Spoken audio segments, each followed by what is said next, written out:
Hola amigos de YouTube, ¿cómo están? En el día de hoy les vamos a hablar acerca de la condroplasia.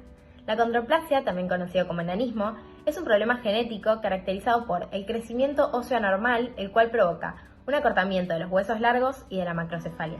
Entre los principales rasgos característicos de esta alteración genética, podemos encontrar, como podemos observar en la siguiente imagen, una estatura baja, ya que las personas con acondroplasia suelen medir entre 1,30 m y 1,32 m, una mano característica en forma de tridente, ya que poseen una separación entre el tercer y el cuarto dedo, un tronco de tamaño promedio, brazos y piernas cortas, por lo que poseen un rango limitado de movimiento en zonas como, por ejemplo, los codos, y además la gente con acondroplasia suele tener macrocefalia, por lo que poseen una frente predominante, un cráneo grande y además un aplanamiento de la parte media de la cara y de la raíz nasal.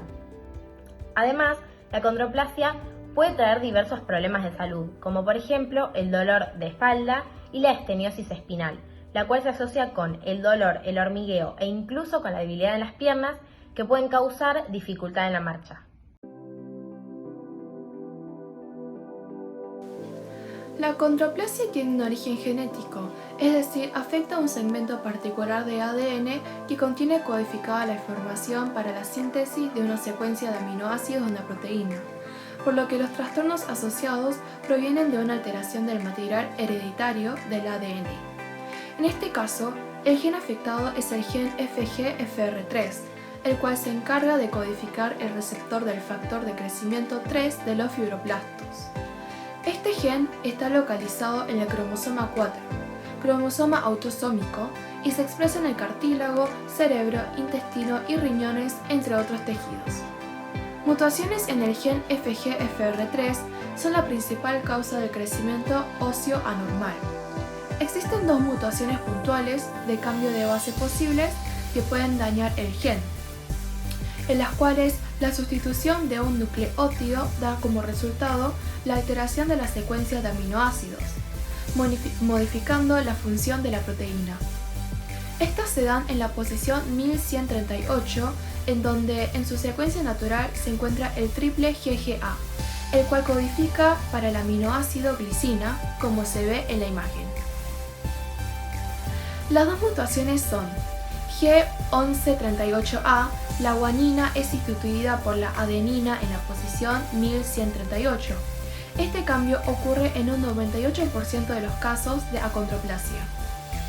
La otra mutación es G1178C, en este caso la guanina está sustituida por una citosina, que se da en apenas el 2% de los casos de acondroplasia.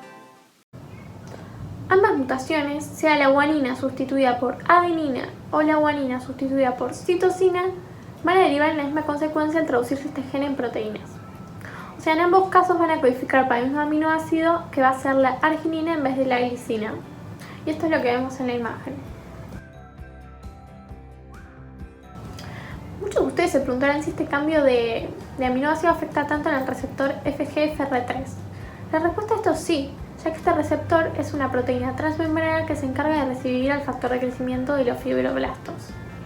Este receptor tirosina quinasa se encuentra situado en la membrana celular que van a formar los huesos. Cuando este receptor conecta con el factor de crecimiento, lo que sucede es que comienzan a enviar señales a la célula para que ésta comience a dividirse, proliferar y aumentar el tamaño, generando así el crecimiento normal de los huesos. Por lo tanto, la función de este receptor es de regular el crecimiento de los huesos. Lo que sucede con las personas que padecen de acondroplasia es que este receptor está mutado, por lo tanto no va a realizar correctamente su función. Lo que va a suceder es que este receptor se va a encontrar constantemente activo, por lo cual va a enviar continuamente señales a la célula para que ésta comience a dividirse, generando así un crecimiento defectuoso en las células cartilaginosas, las cuales no van a tener el correcto patrón de crecimiento, por lo cual van a decidir detener el proceso de formación ósea. Por lo tanto, lo que sucede cuando este receptor está mutado es que se bloquea el crecimiento de los huesos.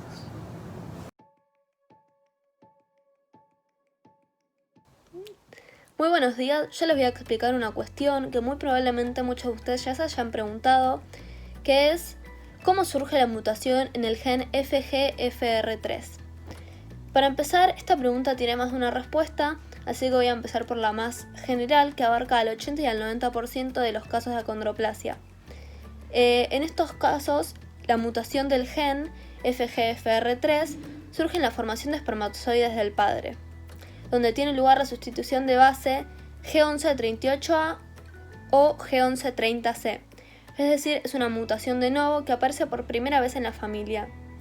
Los espermatozoides en estos casos son entonces portadores de la alteración en el gen y por lo tanto al fecundar el óvulo formarán un embrión con una copia del receptor FGFR3 mutada. Muchos estudios afirman que estas mutaciones espontáneas pueden ser por la edad avanzada del progenitor que supere los 45 años. Después está el 10 y el 20% de los casos restantes que explican esta mutación debido a la transmisión hereditaria de la mutación, como un trastorno autosomático dominante. Se preguntarán, ¿qué quiere decir esto?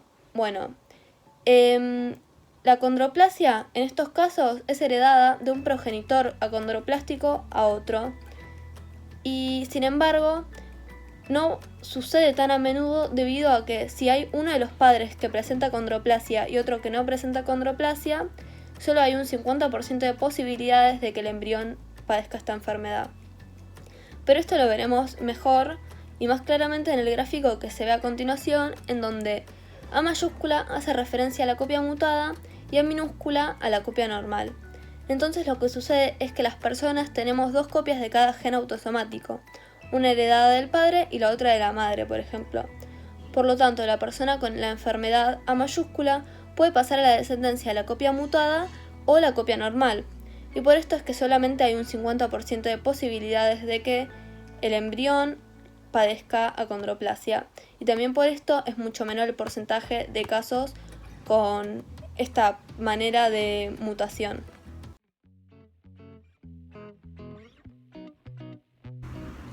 Bien, para cerrar nos enfocaremos en el diagnóstico y tratamiento de este trastorno genético. La acondroplasia puede ser diagnosticada frecuentemente en las ecografías realizadas en el último trimestre de embarazo, ya que allí se puede detectar un retraso de crecimiento y miembros cortos.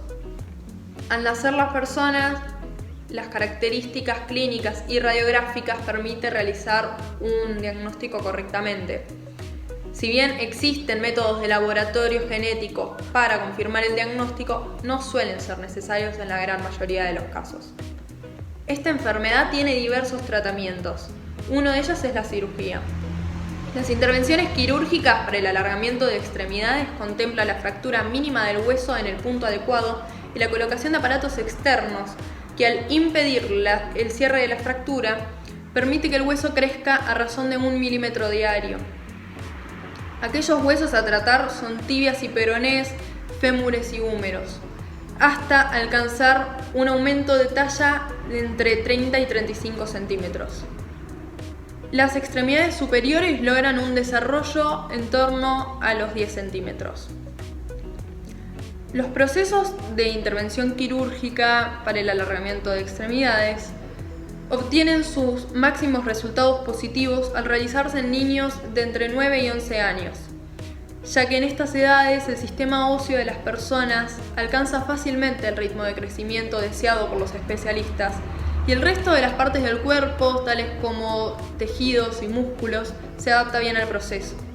Los especialistas consideran que en ese rango etario los pequeños pacientes muestran una comprensión psicológica frente al proceso mejor y su motivación y colaboración son más adecuadas.